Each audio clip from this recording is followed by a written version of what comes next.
No one expected the room to fall silent so quickly. The air buzzed with anticipation as Jennifer Lopez stepped forward, her eyes blazing with barely concealed anger. Across from her, Jon Voight stood calm and composed, though tension flickered in his gaze.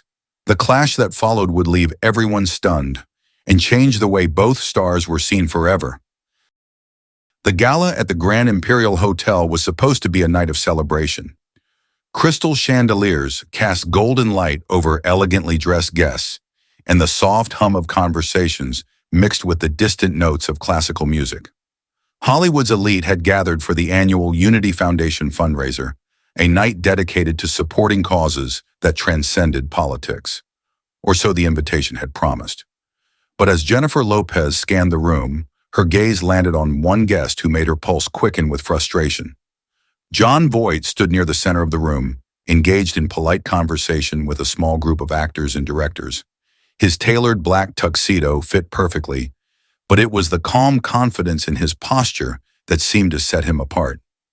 Despite his age, there was a strength in his presence, a quiet assurance that came from a lifetime in the spotlight. Jennifer's lips pressed into a thin line as she took a step toward him. Beside her, a colleague touched her arm. "Jen, maybe let it go," they murmured. But she shook her head, eyes never leaving Voight. "Not tonight." Crossing the room with graceful determination, Jennifer approached the group just as the conversation paused. "Mr. Voight," she said, her tone polite but tight with restrained emotion. Voight turned, his gaze meeting hers with polite curiosity. "Ms. Lopez, a pleasure."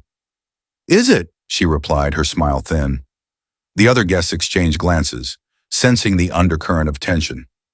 Voight's brow lifted slightly. "Something on your mind?" Jennifer took a breath, her voice steady but unmistakably pointed.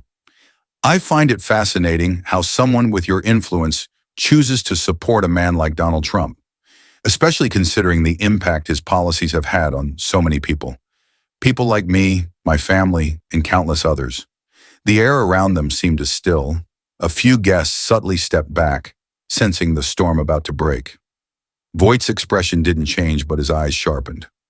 "I believe in standing up for what I think is right," he replied evenly, "even when it's unpopular." "Unpopular?" Jennifer echoed, her voice rising slightly. "Supporting someone who's divided this country and insulted entire communities isn't just unpopular, it's harmful." The murmur of nearby conversations faded as more guests began to notice the confrontation. Voight's posture remained calm, but his gaze never wavered. "I respect your passion, Jennifer, but I think we see the world differently. I believe Trump's leadership, despite its flaws, has strengthened America in ways others refuse to acknowledge." Jennifer's eyes flashed with frustration. "Strengthened? By tearing families apart? By spreading fear and hatred?" Her voice carried across the room now, drawing more eyes to the unfolding scene. "And people like you, celebrities with platforms, lend him credibility just by standing by his side." Voight's jaw tightened slightly, but his voice remained measured. "Supporting someone doesn't mean agreeing with everything they say or do. It means believing in their ability to lead this nation toward a stronger future." Jennifer stepped closer, her voice dropping but gaining intensity. "And what future is that? One where immigrants are vilified? Where people of color are treated like outsiders in their own country?" A ripple of unease passed through the crowd. The tension was palpable now, the air thick with unspoken judgments and clashing beliefs. Voight met her gaze without flinching. "I respect your perspective, Jennifer, but my support comes from a belief in preserving the values that made this country great. Freedom, opportunity, and the right to speak one's mind, even when others disagree." Jennifer's lips parted as if to retort, but Voight continued before she could speak. "And I'll stand by those beliefs," he added, his voice firm but calm, "just as I respect your right to stand by yours, even if I disagree." Silence stretched between them, heavy with unsaid words. Around them, the room seemed to hold its breath, waiting for the next blow to fall. But Jennifer's eyes narrowed, her frustration still burning hot. "You can dress it up however you want, Mr. Voight," she said, her tone sharp as glass. "But supporting a man who's hurt so many people doesn't make you principled. It makes you complicit." The words landed like a slap, echoing through the space like a crack of thunder. For a moment, no one moved. No one spoke. Then slowly, Voight stepped forward, closing the distance between them until only inches separated their gazes. His voice, when it came, was low but clear, carrying through the room with the weight of unshakable conviction. "Careful, Ms. Lopez," he said, his eyes locked onto hers. "Because when you judge a man's entire character by the side you see on a television screen, you risk missing the truth that lies beneath. And sometimes, the truth is far more complicated than you realize." Jennifer's breath caught in her throat. For a heartbeat, she found herself unable to reply. Then, without another word, Voight stepped past her, his footsteps echoing against the marble floor as he moved toward the exit. The crowd parted silently as he passed, the tension in the air still crackling like distant thunder. And as the doors closed behind him, the room seemed to exhale all at once, though no one quite knew what to say. Jennifer stood motionless, her heart pounding in her chest, her mind racing with the weight of the words that had just been exchanged. But deep down, she knew one thing with absolute certainty. This wasn't over. The following evening, the air inside the opulent Manhattan Theater crackled with tension. The city's elite had gathered for the annual Liberty Forum, an event known as much for its heated debates as for its charitable donations. Crystal chandeliers gleamed above the crowd, casting a warm glow over the marble floors and velvet-draped walls. Yet beneath the elegance, whispers rippled through the room, whispers about what had happened the night before. Jon Voight stood near the stage, speaking quietly with a few colleagues. His posture was calm, but there was a weight in his eyes, a sense that tonight, something more than speeches and handshakes would unfold. Across the room, Jennifer Lopez stood with a small group of friends, her smile poised but her gaze sharp. Dressed in an emerald gown that shimmered under the lights, she looked every bit the Hollywood icon, but her mind was elsewhere. The confrontation from the previous night still echoed in her thoughts, each word replaying with fresh intensity. "He had no right to speak to me like that," she murmured to the woman beside her. "He stood his ground, Jen. Maybe it's best to let it go," her friend replied gently, but Jennifer's lips pressed into a thin line. "No, not this time." A chime sounded, signaling that the evening's main event was about to begin, a panel discussion titled "Freedom and Responsibility in the Public Eye."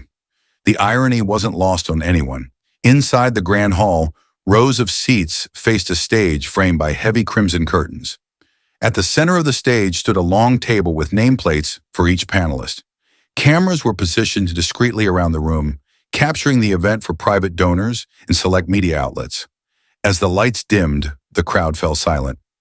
"Ladies and gentlemen," the moderator announced, "please welcome tonight's panelists, Academy Award-winning actor Mr. Jon Voight, Grammy-winning artist Ms. Jennifer Lopez, and renowned political commentator Mr. Daniel Carter." Applause filled the room as the panelists took their seats. Voight and Lopez exchanged a brief glance. Neither a smile nor a glare, but something in between. A silent acknowledgement that the evening would be anything but predictable. "Let's begin," the moderator said, adjusting his microphone. "Tonight we'll discuss the intersection of fame, politics, and personal responsibility. In an age where every word can be broadcast globally, how should public figures use their influence? Mr. Voight, let's start with you." Voight leaned forward, his tone measured but firm. "Public figures have a responsibility to speak the truth, even when it's unpopular. I've supported leaders like Donald Trump because I believe their policies strengthen this country. I don't expect everyone to agree, but I do expect respect for differing perspectives." Jennifer's posture stiffened slightly, but she said nothing. Yet. "Ms. Lopez," the moderator continued, "what's your take?" Jennifer sat straighter, her eyes clear with conviction. "I believe public figures have a duty to stand up for those whose voices aren't heard. Supporting someone whose actions hurt marginalized communities isn't just a difference of opinion. It's a choice with real consequences. We can't separate character from leadership." Voight's gaze didn't waver. "And yet freedom means allowing people to make their own choices, even choices you disagree with." Jennifer leaned forward slightly. "Freedom doesn't mean ignoring the harm those choices cause." The tension in the room thickened as the audience sat motionless, captivated by the unscripted clash unfolding before them. Daniel Carter, sensing the shift, attempted to steer the conversation. Let's focus on the role of influence. Do public figures have an obligation to remain politically neutral, or is it their responsibility to advocate for what they believe in? Voight responded first. Neutrality is a luxury we can't afford. Silence allows misinformation to spread. I've spoken out because I believe this country needs strong leadership, and sometimes that means supporting people others find controversial. Jennifer's eyes narrowed. But there's a difference between controversy and cruelty. Leaders who divide people with fear and prejudice don't deserve a platform, and supporting them publicly amplifies that harm. Voight's gaze locked onto hers, unflinching. I support policies that prioritize safety, opportunity, and national pride. You may see division. I see a leader who refuses to apologize for putting America first. Jennifer's voice rose slightly. Putting America first shouldn't come at the cost of human dignity. A murmur ran through the audience as the debate intensified. Respectfully, Ms. Lopez, Voight replied, his voice steady. True leadership requires making difficult decisions. Not everyone will agree, but that doesn't make those decisions wrong. And condemning someone solely because of their political beliefs closes the door to understanding. Jennifer leaned forward. Understanding doesn't mean excusing harmful actions, and supporting someone like Trump sends a message that those actions are acceptable. The air felt electric as their words clashed like steel against steel. The moderator cleared his throat, attempting to regain control. Let's move to audience questions. But before he could continue, Voight spoke again, his voice softer but no less firm. Jennifer, he said, I respect your passion. But passion without perspective leads to division. If we can't see each other as more than our politics, we risk losing the very empathy we claim to fight for. Jennifer hesitated, caught off guard by the unexpected shift in tone. The fire in her gaze dimmed just slightly as she processed his words. Silence settled over the room once more, heavier than before. Finally, the moderator spoke. Thank you, Mr. Voight, Ms. Lopez. Let's take a short break before resuming the discussion. The audience applauded, though the tension in the air had yet to dissipate.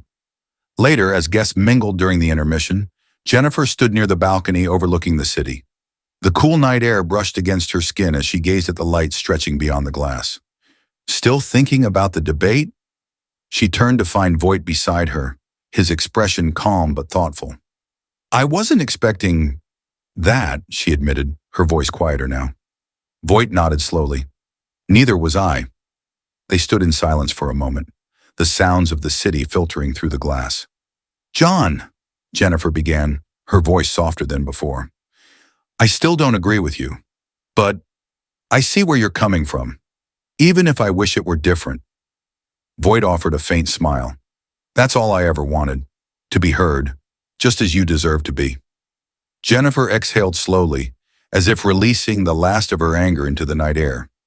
And maybe, Voight added, that's where change begins, not by silencing each other, but by listening, even when it's hard.